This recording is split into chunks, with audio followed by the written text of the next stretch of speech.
Howdy, hello, and greetings. My name is Eli from Treefall Studios. Welcome to a brand new episode of the Maze Devlog series. There's quite a bit of footage to cover in this video, so no intro and the video is just going to keep on rolling. But if you're new to the channel, I do weekly videos, and they're either going to be focused on game development, aimed towards game developers and aspiring game developers, or development of my own games and showing you updates and the different things that I've done during the week for those. So this is probably my favorite update for Maze on the PS4 so far. This is a port slash remaster of the Nintendo Wii U version. So I haven't done too many things besides fixing it. So whenever I do change something, like do a brand new level or completely change something from scratch, I have a lot of fun with it. This is the final Maze, completely built from the ground up, and today we're going to be taking a look at it from the initial level design phase to all the way to the very end of how it looks so far in the game engine. You can see in the last minute or so, I started the video recording from about halfway through the initial model. The first floor had been created, but the second floor had not. But the first floor is not completely done. It was just blocked out, basically. So you're kind of seeing how I worked through my flow.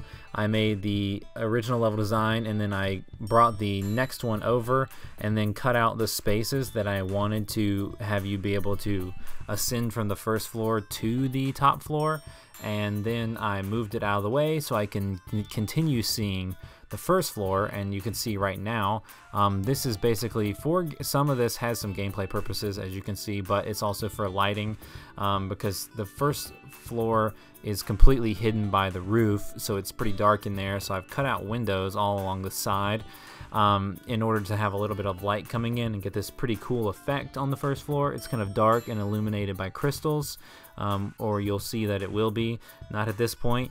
And I also decided to do some just different features that you weren't expecting. So I'm building this inside tunnel here, and I actually have a bit of trouble with it at first because to go back and create walls on both the inner and the outsides, that's kind of what I was messing with here to get it to show up right in the game. Because if you make a model and you're using planes, one side of the plane does not have a texture on it.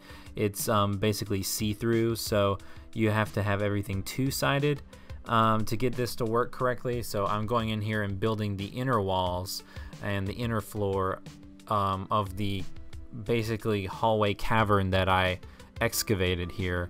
And you can see in just a second I'm going to come out below the maze and continue on with the rest of the level design on the outside.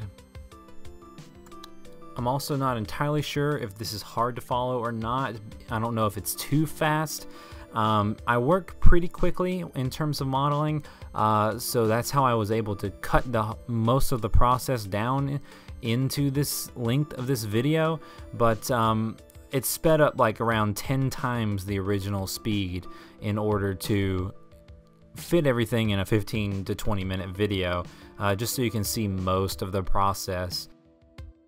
And for those who are curious about modeling or level design or anything here, as you can see, there's these little blue spikes basically coming out of the planes now, because now it's getting a little tricky as I'm working on the inner hallway and creating extra walls in order for it to be, you know, 3D on both sides.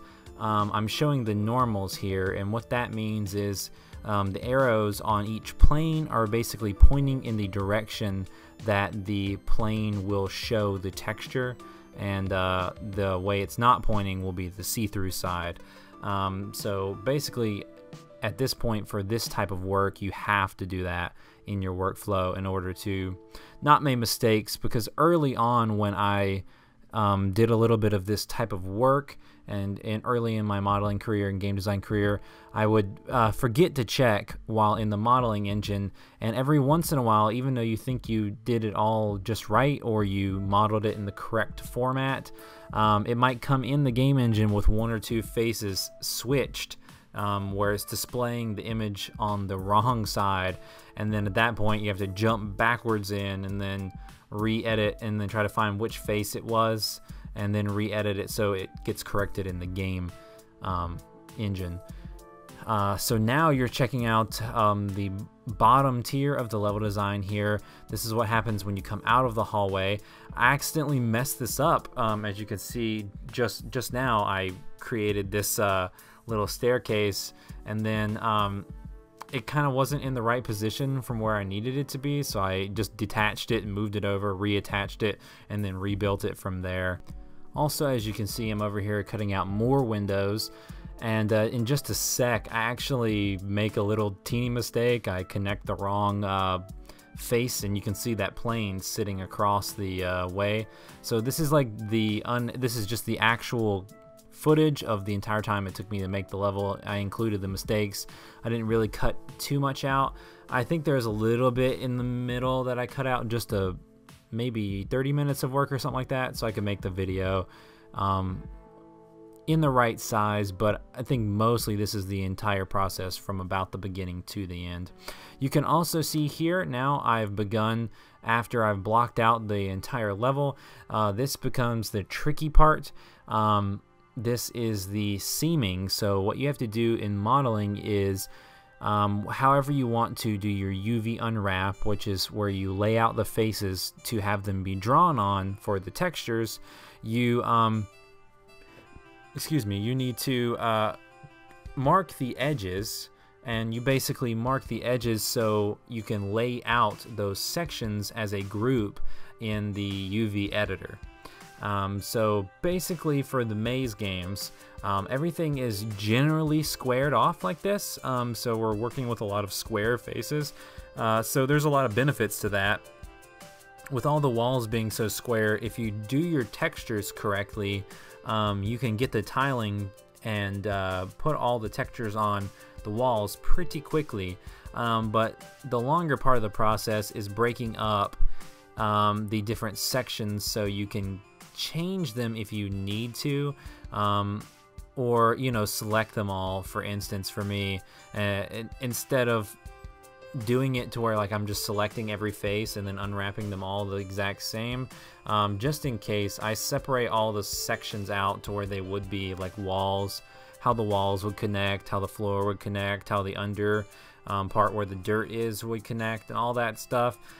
So this process takes just a little bit because you don't want to miss anything, because if you do need to do a regular unwrap and unwrap all the faces together, which is kind of what I need to do for like the grass sections and the dirt sections and stuff like that, if you miss an edge, it will like bleed over into the next area until it meets the seam that cuts off that face group, and then that will kind of destroy your unwrap.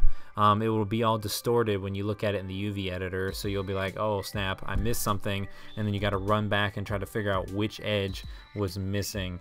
So I kind of have a process to do this. I usually start with the top faces and then go around there, and then either do the bottom faces next or the vertical faces that connect the two, the seams and the edges, I mean.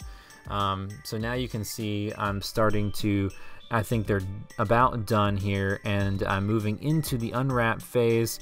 So that's the floor, and then I realized that I needed to grab more pieces before I did the unwrap, so I redo them. And then drop the grass texture on here, so you can see this is the older Blender, not the new version, not the new 2.8 version. I actually think the older version has a handier feature for quicker modeling for the games, because as you're working here, you can basically just switch over to the textured view and see what it's going to look like. I mean, it's not what it's going to look like in the game because you're not looking at the completed material, you're not looking at it with lighting or with any kind of effects on the material, but you're basically seeing that you put it in the right place and that it's scaled appropriately, and you're not getting any weird texture seam mess ups or anything like that. So it's much quicker just to switch over to the texture view. The newer Blender does not have that, and you have to pull up another page and then create a couple nodes in their node editor to get it to show into the scene view and then go into the rendered view to see it. So that's just, it's slower in my workflow, so that's why I'm using the older Blender, and I still actually like this better overall. I know the new one has got a lot of good features that I need to try to take advantage of, but for modeling like this, I really like to texture my models in the older one. As you can see, some of it doesn't instantly, even though the walls can mostly instantly be lined up, they don't always work correctly. As you can see, there's a lot of game confusion where it doesn't put it in the right direction. So you can see I'm going into like all these windows and I'm having to manually click the rotate and then typing in a degree to rotate. Some of them are 90-degree rotation, some of them need to be flipped completely, some of them need to be rotated once to be on the right, you know, vertical side, and then flipped 180 degrees. So that's what I was doing there. And also these half faces, they don't come across right. You can't just do the reset button and have it take up the whole texture here, because you know they're not the right size compared to everything else, so it won't look right. So you see that I do have to sit down and do a lot of manual adjustments on all of these cut holes between the two floors, the top floor and the bottom floor, and it takes a bit of time to get all that stuff right. But you know, I would much rather it look right, even in those tiny little cutouts, than just being kind of, you know, off the seam to where you can tell like the bricks don't line up. So I spent time on this level making sure that all the bricks lined up in every place that I could possibly fix. That's a connected brick surface, so you could tell that the bricks were basically placed around, like they were actually placed there instead of just a video game texture on a wall. Also, for those interested about the level design process and how this game works and how everything is created, basically, as you can see, like all this stuff I'm doing it pretty quickly on the fly because I've already got it planned out in my head, and I've already got like the coin placements for the most part in my head, because as I've designed the mazes, I've already got the critical path of where you're supposed to go already programmed out basically in my mind. So most of the coins lay along that critical path, so it kind of leads you throughout. However, I do tend to take coins and throw them right around a dead end path. So there might be a path that goes to a few dead ends, and then a coin might be tucked right around in the corner. So once you've got that coin, you basically can turn around and pop right back out, and then continue down the critical path. But I realize that it can be difficult to discern, is this coin along the critical path or is this coin along the side path, without going around the corner and like forcibly having to run around it and go, yep, that's a dead end. But I also kind of design it that way so you have that experience where you're like, whoops, you know, not this way, turn around, back around, and then you kind of instantly know that you need to go around the other way. I try not to do too many dead ends that lead on for ages that take you nowhere, and like you've gone way too far off of the critical path and you can't figure out how to get back out. I think some of the mazes, some of the earlier tougher mazes that people complained about the most, had that issue where there was big sections of the maze that never let out. So now you're seeing the completed version in the game engine, and this has already got the lighting built. This right here, this hallway is just so beautiful to me, the way that the light plays off and the crystals are illuminating and the lights coming in through the shafts, and you can see the shadows on the ground and the different shadows in the ambient occlusion I've got baked in here. This is not completely completed. As you can see, there's a couple mistakes, and you saw me jumping on that crystal. I'm basically testing to make sure things work. I actually broke a face there so you can see down into the hallway. That's already been fixed, but but I got to rebuild the lighting and do all that for the very final version. So this was my first actual run through, and I was kind of just messing around and testing to see if everything worked where I put it, you know, the jump heights, the jump distance, how I had it calculated out, and everything works exactly how I wanted it to. I was making sure all the colliders got built correctly. That's where the coin is. I'm just exploring around the hallway here. I was making sure that I measured that out, and I knew you shouldn't have been able to walk down through that because you're a little too tall for that. So it all works correctly the way that you're supposed to do it, because you're supposed to jump down to get the other coin and then see the secret path.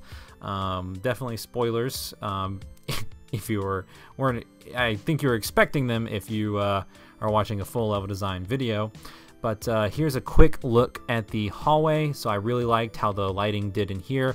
You can see the light coming up from the outside, and the little crystals are illuminating just perfectly. And here's a little clip of me just walking around some of the other hallways so you can see the darkness and the crystals illuminating it. But thanks so much for checking out the video. I really appreciate it. If you enjoyed seeing this coming from the modeling phase, the design phase in the model, to the seaming, to the texturing, to the importing and putting in the game engine, please leave this video a like. If you want to see more about Maze, be sure to subscribe to our channel. If you want to see more game development related videos like this, also be sure to subscribe. Leave a comment down below letting me know what your favorite part about this level is, and or what your favorite part about the modeling process was. Before we go, I need to give a big shout out to all of our patrons. Their names will be listed on the screen, and I got to give a special shout out to Carmen Red.